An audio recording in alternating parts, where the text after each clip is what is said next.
Cuando mi hijo vendió mi automóvil sin mi permiso para hacerle una fiesta a su suegro y me dejó una nota diciendo: «Papá, fue por una buena causa», sentí que mi corazón se partía en 1000 pedazos. Pero no dije nada, no grité, no lloré frente a él, simplemente guardé silencio. Porque a mis 73 años he aprendido que las palabras dichas en caliente se las lleva el viento, pero las acciones tomadas en frío, esas cambian vidas para siempre.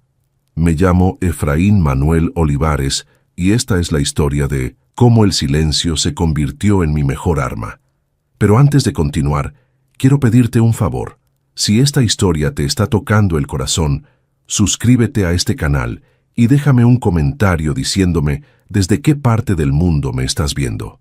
Me encanta saber que hay personas como tú del otro lado de la pantalla. Y si haces que mi historia llegue a 200 likes, me pondré súper feliz. Eso demuestra que historias como esta merecen ser contadas. Ahora sí, déjame llevarte a ese día que marcó el punto de no retorno en mi vida. Era un martes por la mañana. El sol apenas comenzaba a colarse por las ventanas de mi pequeña casa en las afueras de Guadalajara, cuando desperté con esa sensación extraña que te invade cuando algo no está en su lugar. Me levanté despacio. Mis rodillas ya no son las de antes, y me dirigí a la cocina para preparar mi café de siempre. Fue entonces cuando lo vi, un papel doblado sobre la mesa del comedor, una nota escrita con la letra apresurada de mi hijo Roberto. Mis manos temblaron antes siquiera de abrirla. Un presentimiento oscuro me recorría el pecho. Desdoblé el papel y leí: «Papá, tuve que vender tu carro. El suegro de Laura cumplía 60 años y queríamos hacerle algo especial. Fue por una buena causa. Ya sabes que don Gilberto es un hombre importante, no te preocupes, luego lo arreglamos. Roberto». Leí la nota una vez, 2 veces, 3 veces. Las palabras bailaban frente a mis ojos, pero mi mente se negaba a procesarlas.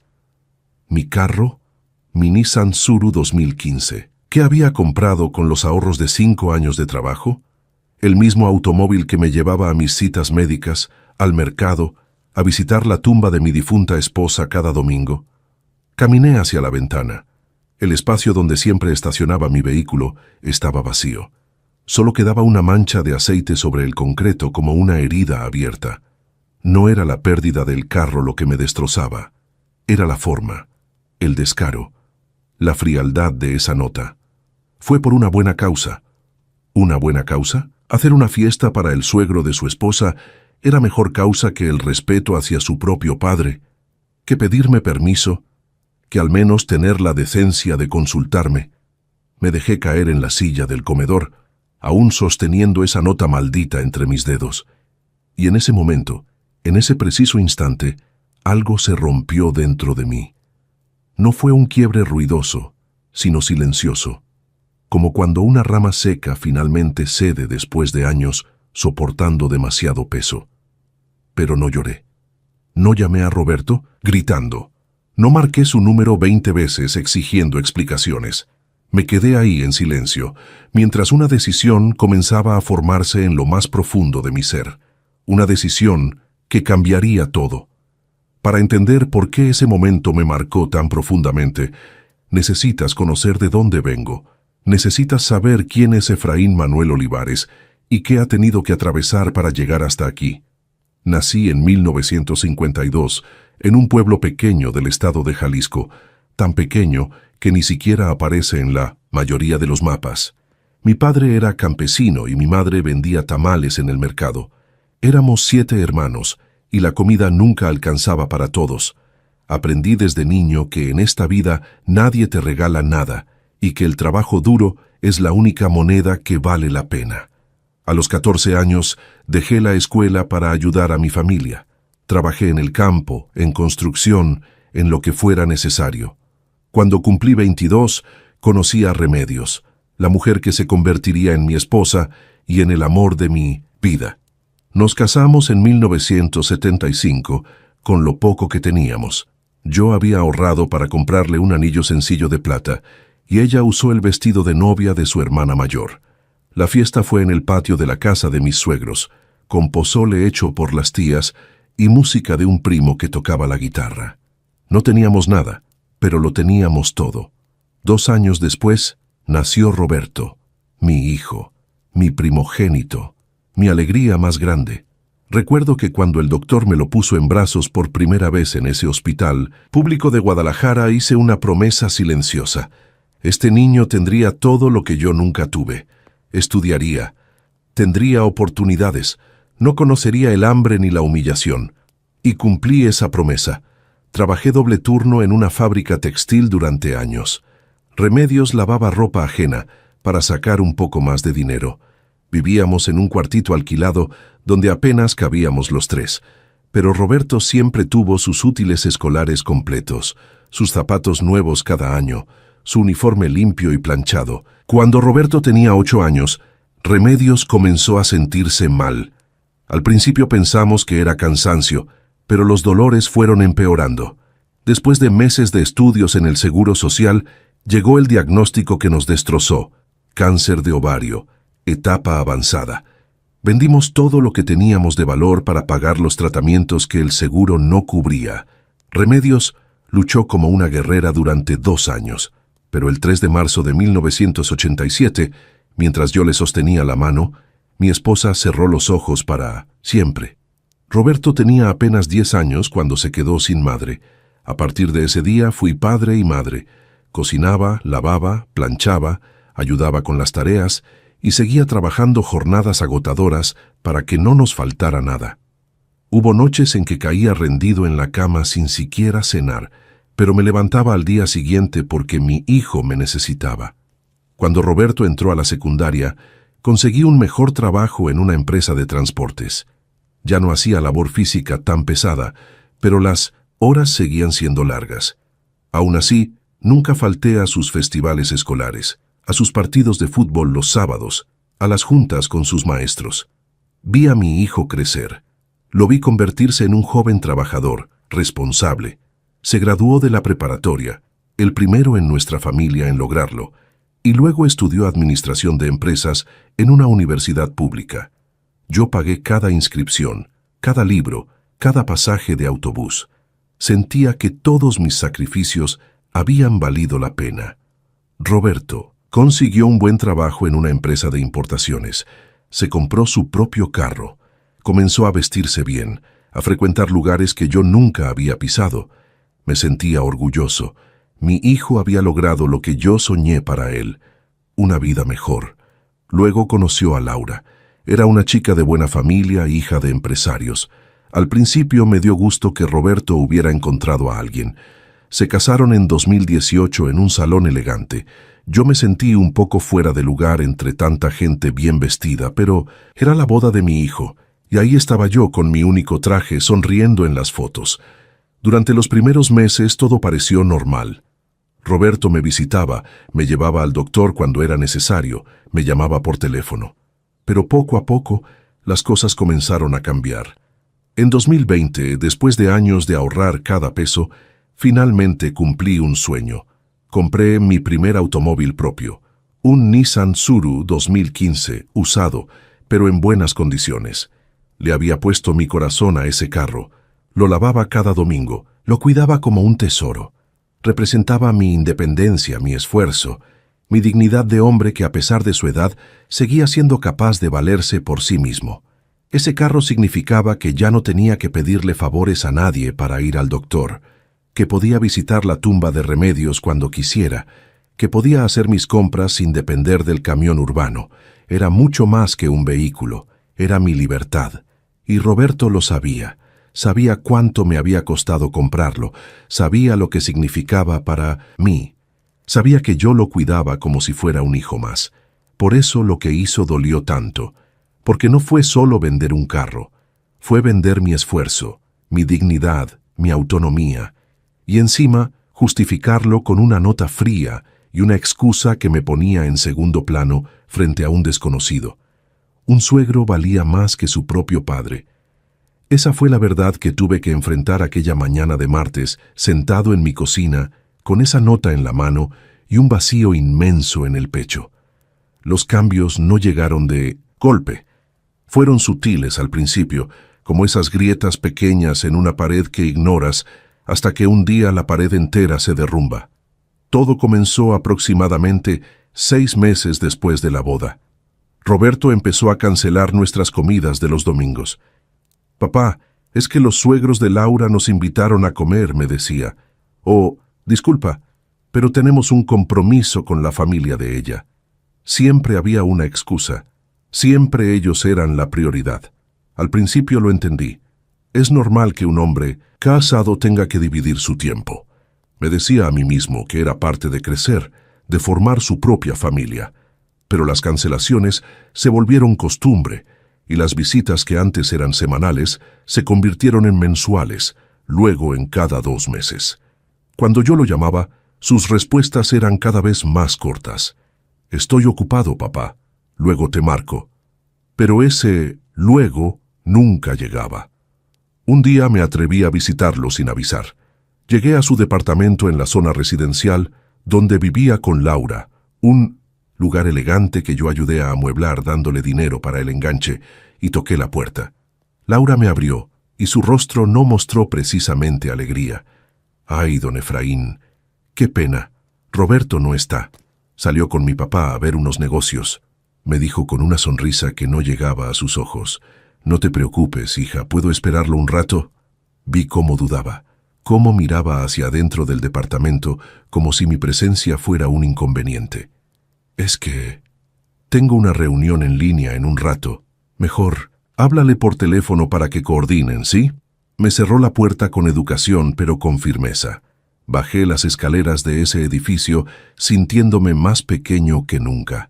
En el lobby de mármol y espejos, mi reflejo me devolvió la imagen de lo que era, un anciano con ropa humilde, fuera de lugar en ese mundo de lujos.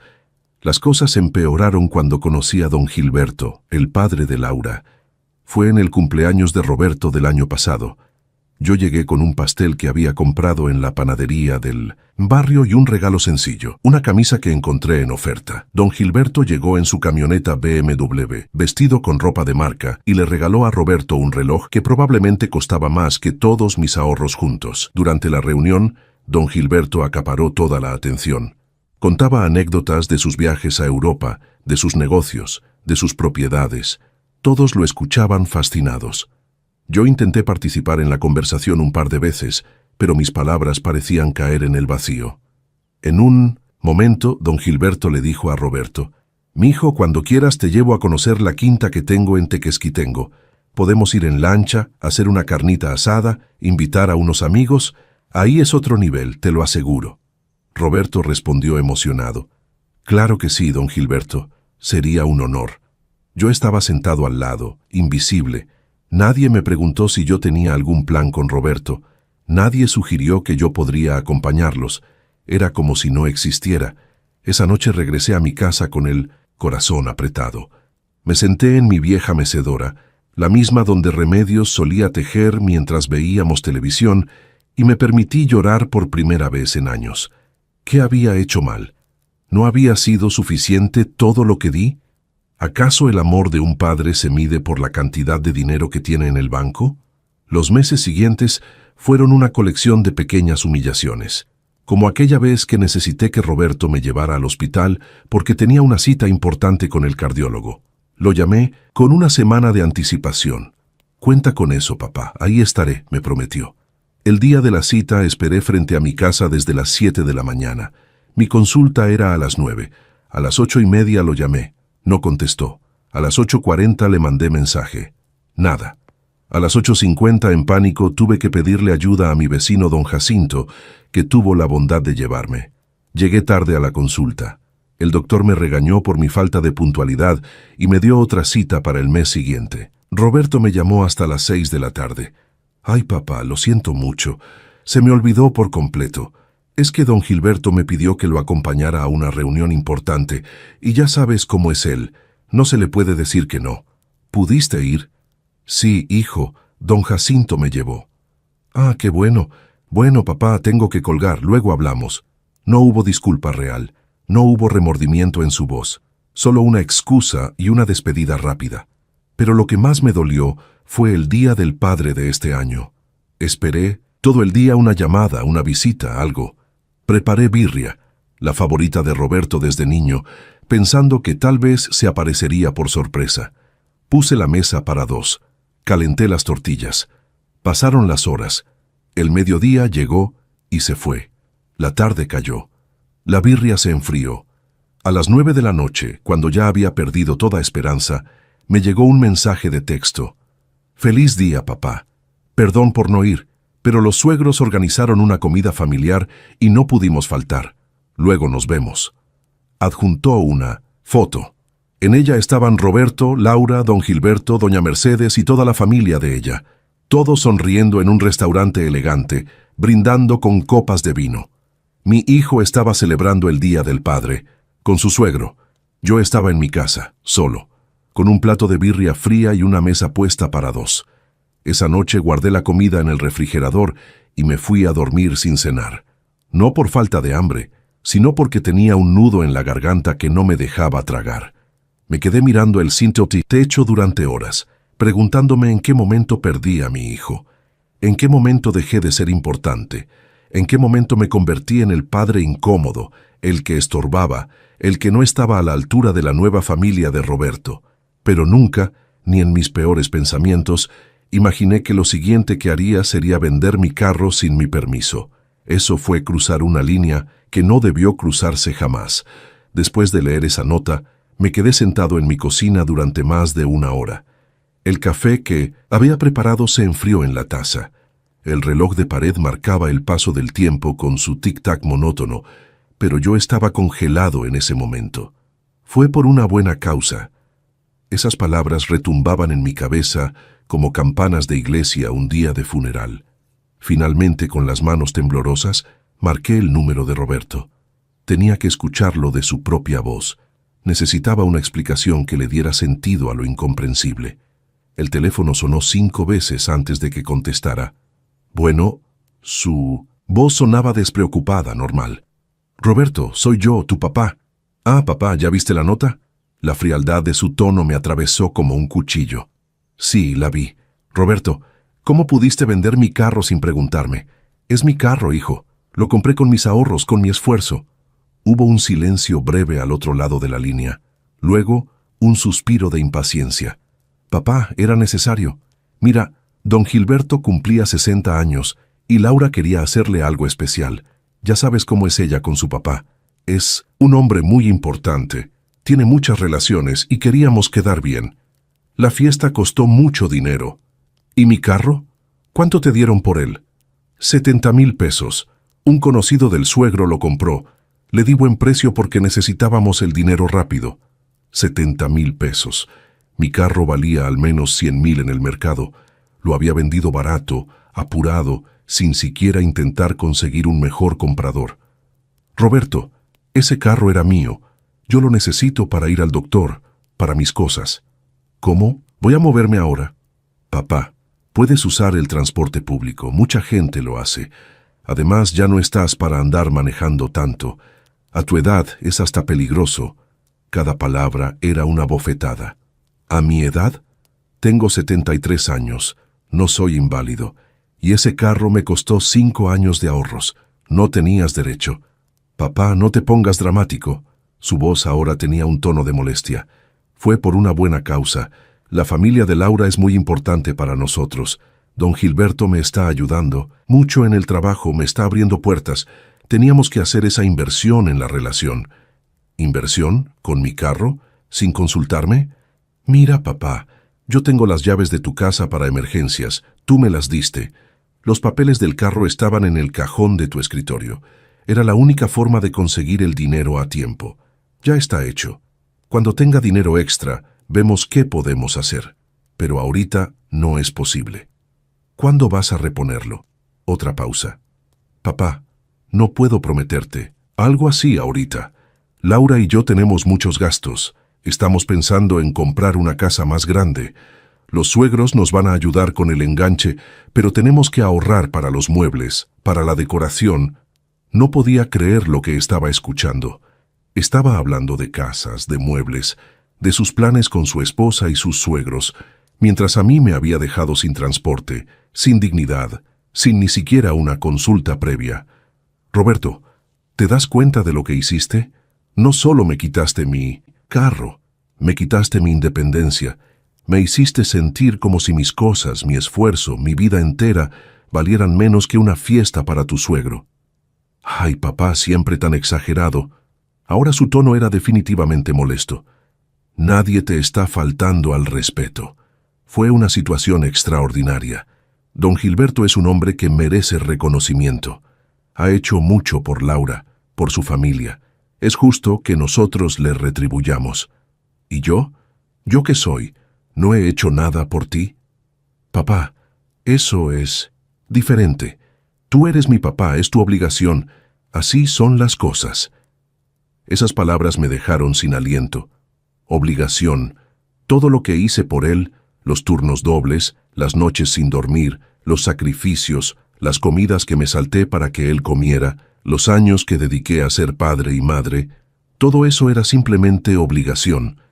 Pero hacer una fiesta lujosa para su suegro era una buena causa. Mira, papá, tengo que colgar. Estamos en casa de los suegros terminando de ordenar después de la fiesta de ayer. Estuvo increíble, vinieron como 200 personas. Don Gilberto estaba felicísimo. Hasta hubo mariachi y... No quise escuchar más. Colgué el teléfono. Me quedé ahí, sentado, con el teléfono en la mano, sintiendo cómo algo dentro de mí se apagaba definitivamente. Esa tarde, por primera vez, caminé hacia el pequeño altar que tengo en mi recámara. Ahí están las fotos de Remedios, una veladora, un rosario. Me arrodillé, a pesar del dolor en mis rodillas, y le hablé como si ella pudiera escucharme. Remedios, mi amor, creo que fracasé. Criamos a un hijo que no nos valora, que prefiere quedar bien con extraños antes que respetar a su padre. No sé en qué momento lo perdimos, pero lo perdimos. Lloré frente a ese altar. Lloré por primera vez desde el día en que ella murió. Lloré por todos los sacrificios que no fueron apreciados, por todas las veces que me tragué mi orgullo, por todas las humillaciones que acepté en silencio, pensando que el amor de padre debe ser incondicional, infinito, inquebrantable. Pero esa noche, entre lágrimas, tomé una decisión. El amor incondicional no significa aceptar el abuso. El respeto no es opcional, ni siquiera cuando viene de un hijo hacia su padre. Y la dignidad de un hombre no tiene edad de expiración. Roberto había cruzado una línea, y aunque me doliera el alma, aunque fuera mi único hijo, aunque llevara su sangre en mis venas, no podía dejar que esto quedara así. No por venganza, no por rencor, sino por respeto propio, por la memoria de Remedios, por todos los padres ancianos que son desechados y olvidados por hijos que solo los buscan cuando necesitan algo. Me sequé las lágrimas, me puse de pie, y por primera vez en meses sentí algo que había olvidado: determinación. Roberto había dicho que yo era su obligación. Muy bien, entonces era momento de que él entendiera que las obligaciones funcionan en ambas direcciones, y que las acciones tienen consecuencias.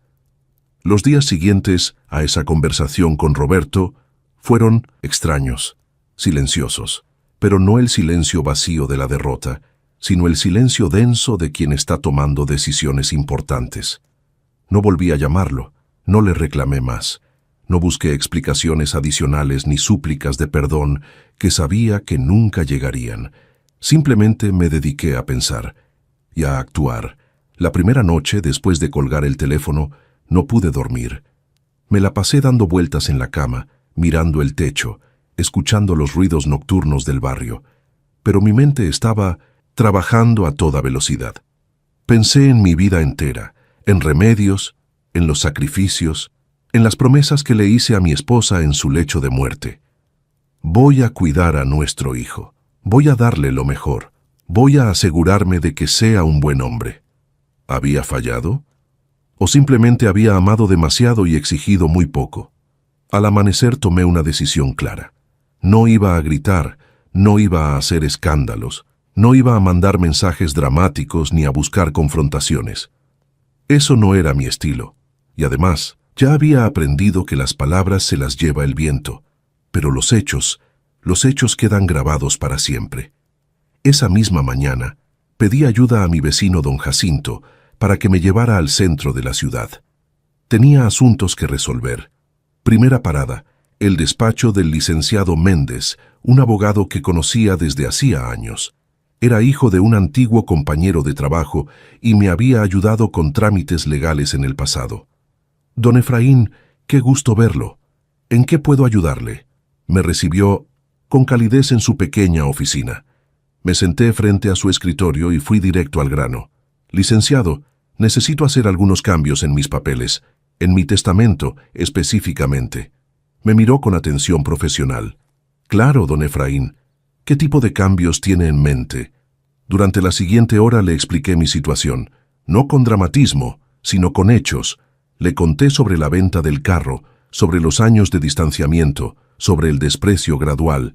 El licenciado escuchaba, tomaba notas, asentía con comprensión. Entiendo perfectamente, don Efraín, y está en todo su derecho de disponer de su patrimonio como mejor le parezca. Déjeme revisar su testamento actual y le preparo uno nuevo con las modificaciones que desea. También le pedí que revisara otros documentos, las escrituras de mi casa, mis cuentas bancarias, mis pólizas de seguro. Todo debía estar en orden para lo que venía. ¿Cuánto tiempo necesita, licenciado? Dame una semana. Voy a preparar todo impecable. Y don Efraín, me parece que está tomando una decisión valiente y necesaria. Salí de esa oficina sintiéndome extrañamente ligero, como si un peso enorme comenzara a levantarse de mis hombros. Segunda parada, el banco. Ahí solicité hablar con la gerente. Le expliqué que necesitaba hacer algunos movimientos en mis cuentas, cambiar beneficiarios, actualizar información, asegurarme de que todo estuviera bajo mi control absoluto. La gerente, una mujer profesional y amable, me ayudó con todos los trámites. Don Efraín, todo está listo. Sus cuentas están completamente bajo su control. Nadie más tiene acceso ni autorización para movimientos. Perfecto. Eso era exactamente lo que necesitaba. Durante esos días, Roberto no llamó ni una sola vez, ni para preguntar cómo estaba, ni para saber cómo me movía sin carro, ni para ofrecer siquiera llevarme al mercado. Nada. Su silencio me confirmó algo que ya sabía, pero que me dolía aceptar. Yo solo existía para él cuando me necesitaba para algo. Fuera de eso era invisible. Una tarde, mientras organizaba papeles viejos en mi escritorio, encontré una caja de metal que no abría desde hacía años. Dentro estaban fotos antiguas, cartas, recuerdos. Ahí estaba la foto de Roberto en su graduación de la universidad. Yo estaba a su lado, los dos sonriendo. En el reverso él había escrito con su puño y letra: «Gracias, papá, por todo. Nunca te voy a fallar. Te amo». También encontré dibujos que Roberto me hizo cuando era niño. Uno en particular me hizo llorar. Un dibujo en crayola donde aparecíamos los dos de la mano, con un sol amarillo arriba y la frase: «Mi papá es el mejor del mundo». ¿Qué había pasado con ese niño? ¿En qué momento el amor sincero se convirtió en indiferencia? ¿En qué momento yo dejé de ser el mejor del mundo para convertirme en una obligación molesta? Guardé las fotos de nuevo en la caja, no con amargura, sino con tristeza, con nostalgia por algo que alguna vez fue hermoso y ahora estaba roto. Al día siguiente, recibí una llamada del licenciado Méndez. «Don Efraín, todos sus documentos están listos. Puede venir a firmarlos». Fui esa misma tarde. El licenciado había preparado todo impecablemente. Me explicó cada documento, cada cláusula, cada consecuencia legal de lo que estaba firmando. «¿Está completamente seguro de esto, don Efraín?», me preguntó antes de que pusiera mi firma. Lo miré a los ojos y respondí con voz firme: «Completamente seguro, licenciado. A veces el amor más grande que puedes dar es una lección dura, y mi hijo necesita aprender que las acciones tienen consecuencias». Firmé cada documento, uno por uno, con mano firme y corazón roto, pero con la conciencia tranquila. Cuando salí de esa oficina con los papeles nuevos en una carpeta, sentí algo extraño. No era felicidad, no era venganza, era algo más profundo, era recuperar mi dignidad. Durante toda esa semana mantuve mi rutina normal, caminaba al mercado, aunque me cansara más sin el carro. Iba a mis citas médicas en 1960. Transporte público. aunque me tomara el triple de tiempo. Visitaba la tumba de Remedios, aunque tuviera que pedirle aventones a los vecinos. Y cada dificultad, cada incomodidad, cada momento en que extrañaba mi carro, me recordaba por qué estaba haciendo lo que estaba haciendo. Una noche, me senté en mi mecedora con una taza de té de manzanilla y le hablé a la foto de Remedios que tengo en la sala. Mi amor, sé que tal vez no aprobarías lo que estoy haciendo. Sé que dirías que es mi hijo, que la sangre es sangre, que hay que perdonar siempre. Pero también te acuerdas de lo que me decías. Efraín, enseñar con amor no significa permitir el abuso. Educar es también poner límites. Pues bien, mi reina, después de 73 años de vida, finalmente voy a poner un límite. No por odio, no por venganza, sino porque si no lo hago, estaré permitiendo que mi hijo se convierta en alguien que tú y yo nunca hubiéramos querido que fuera. El viernes de esa semana, exactamente 7 días después de encontrar aquella nota sobre mi mesa, recibí un mensaje de Roberto. Papá, el domingo vamos a comer a casa de los suegros. Don Gilberto preguntó por ti. Si quieres, pasa por ti. Leí el mensaje 3 veces. La ironía era casi cómica. Ahora sí se acordaba de mí. Ahora sí me invitaban. Probablemente don Gilberto había preguntado por educación, o tal vez Laura le había dicho que se vería mal no invitar al papá de Roberto. Respondí con un mensaje corto. Gracias, hijo, pero tengo otros planes. Disfruten la comida. No hubo respuesta. Esa noche dormí mejor que en semanas, porque sabía que el lunes, cuando Roberto llegara a mi casa como lo hacía ocasionalmente cuando necesitaba algo, las cosas ya nunca serían iguales. Las piezas estaban en su lugar, los documentos estaban firmados. La decisión estaba tomada, y aunque me doliera el alma, aunque cada fibra de mi ser de padre gritara que diera marcha atrás, sabía que tenía que hacerlo. Por mí, por Remedios, por todos los padres del mundo, que merecen respeto. El domingo pasó lento. Yo me quedé en casa, preparé algo sencillo de comer, vi televisión, descansé y esperé, porque sabía que lo que venía cambiaría todo para siempre. El lunes llegó con un cielo despejado y un sol brillante que contrastaba con la tormenta que estaba por desatarse. A las 10 de la mañana, como si el destino hubiera conspirado, escuché un carro estacionarse frente a mi casa. Miré por la ventana y vi el auto de Roberto. Venía solo. Salió del vehículo con 1900 años, esa actitud despreocupada que tanto me había dolido últimamente. Traía puesta ropa casual elegante, una camisa de marca, jeans que probablemente costaban más que mi presupuesto de comida de todo un mes. Tocó a la puerta. Respiré profundo, me acomodé la camisa y abrí. «Hola, papá, ¿cómo estás?», me saludó con una sonrisa superficial, entrando sin esperar invitación. «Bien, hijo, pasa». Se sentó en la sala como si nada. Miró alrededor con esa mirada que últimamente había desarrollado. Una mirada que evaluaba, que comparaba, que encontraba mi humilde casa pequeña e insuficiente. «Oye, papá, venía a platicar contigo sobre algo importante». «Dime». «Pues mira, Laura y yo estamos pensando seriamente en comprar esa casa nueva que te comenté. Es una oportunidad increíble. Está en una privada muy exclusiva cerca de donde viven los suegros. Tiene 4 recámaras, jardín, 2 lugares de estacionamiento». Lo escuchaba hablar, pero yo sabía a dónde iba esto. Y bueno, don Gilberto nos va a ayudar con una parte del enganche, pero todavía nos falta. Entonces estaba pensando que tú podrías... Hizo una pausa, buscando las palabras correctas. Podrías ayudarnos también. Digo, esta casa es tuya, pero es muy grande para ti solo. Podrías venderla, irte a un departamento más pequeño, algo más manejable para tu edad, y con el dinero que sobre nos ayudas. Total, cuando Laura y yo tengamos la casa nueva, ahí vas a tener tu espacio siempre que lo necesites. Ahí estaba, la verdadera razón de su visita.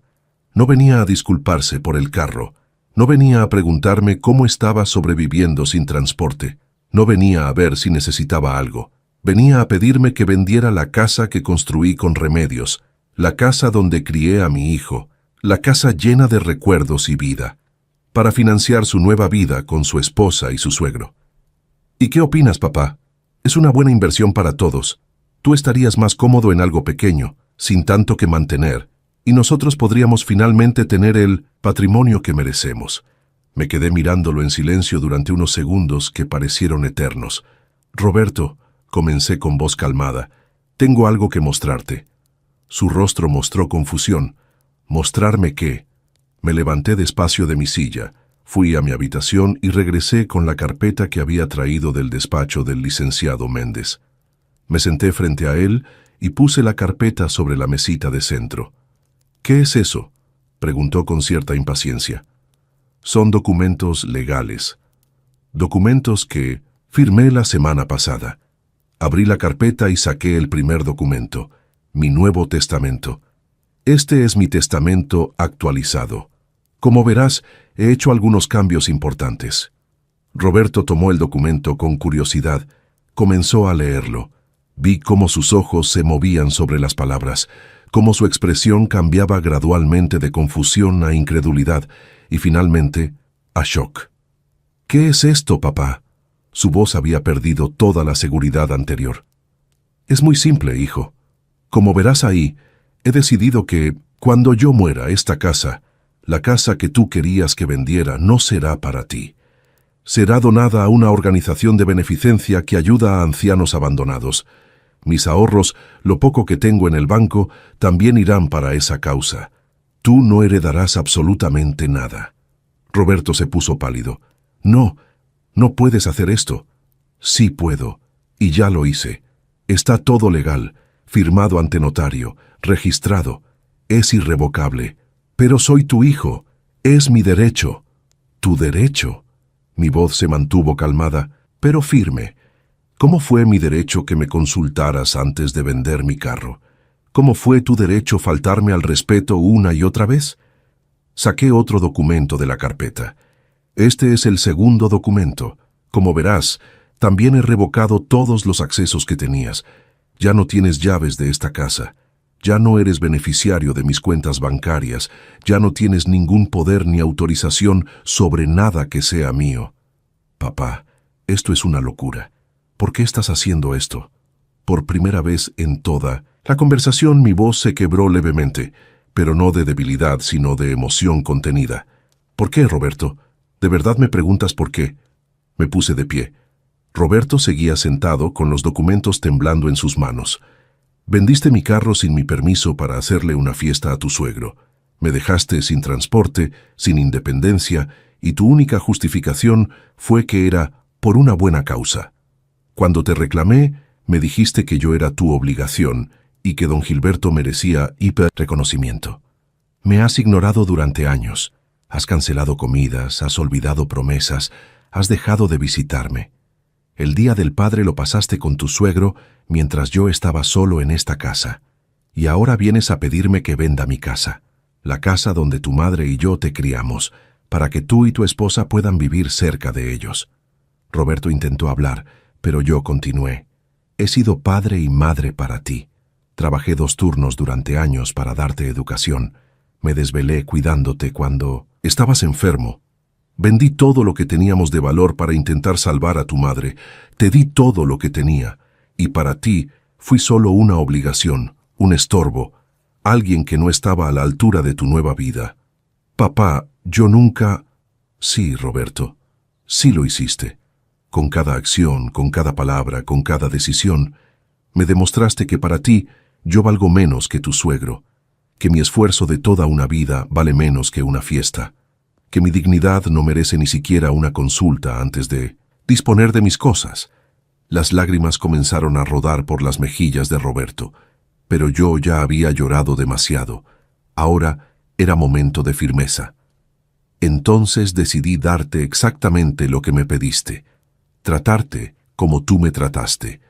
Si para ti fui una obligación molesta, para mí ahora tú eres... nada. No digas eso, por favor. Ya está dicho, y ya está hecho. Cuando yo muera, no heredarás esta casa, no heredarás mis ahorros, no heredarás nada, porque todo irá a ayudar a personas que realmente lo necesitan y lo aprecian. Roberto se desplomó en el sofá llorando. Papá, lo siento mucho, No sabía, no me di cuenta. Ahora sí te das cuenta, porque perdiste algo, así como yo perdí mi carro, mi tranquilidad, mi dignidad. La diferencia es que yo no tuve opción, tú sí la tuviste, y escogiste mal.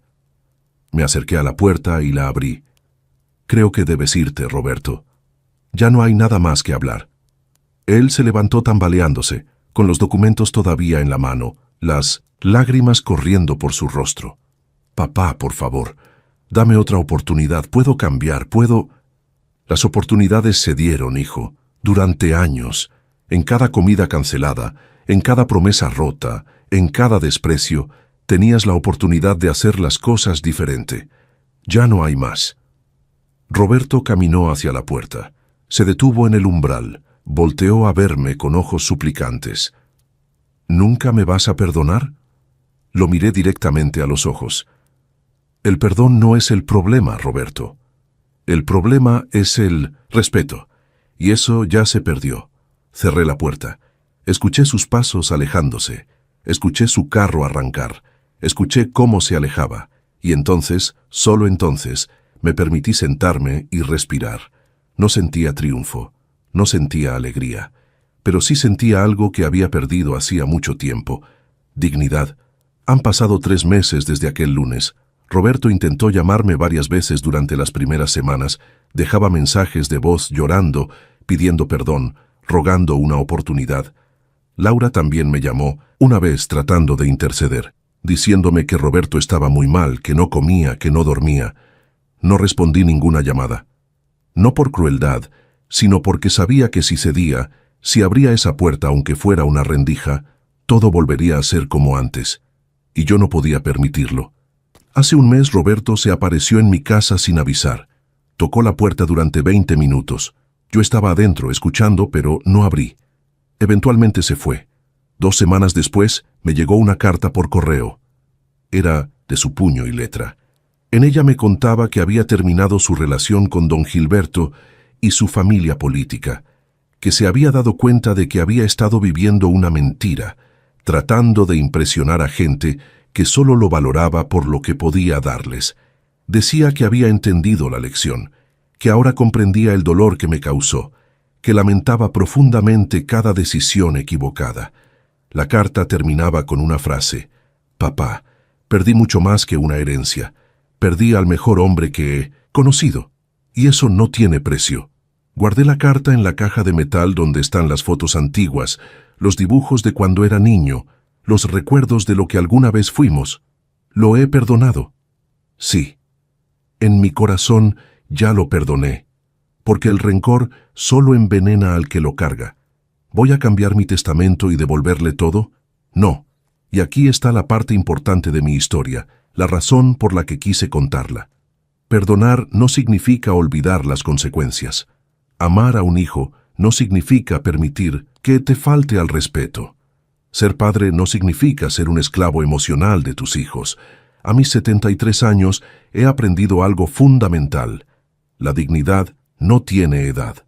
El respeto no es negociable, y el amor verdadero a veces significa dejar que las personas enfrenten las consecuencias de sus acciones, porque sólo así pueden crecer.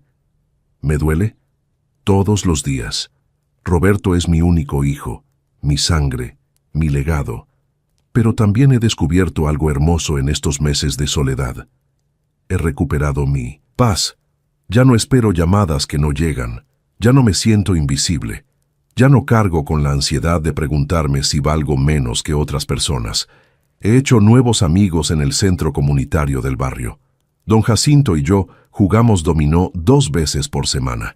Me uní a un grupo de lectura en la biblioteca. Ayudo como voluntario en el comedor comunitario los jueves. Con los ahorros que tengo destinados para mí, porque no todo va para la organización de beneficencia, dejé algo para vivir dignamente. Mis últimos años. Me compré una bicicleta adaptada para personas mayores. Ya no necesito el carro. Pedaleo despacio por el barrio. Saludo a los vecinos. Voy al mercado. Y cada domingo sigo visitando la tumba de Remedios. Ahora voy en mi bicicleta. Me toma más tiempo, pero disfruto el camino. Le hablo, le cuento lo que pasó. Y estoy seguro de que ella, desde donde esté, entiende mi decisión.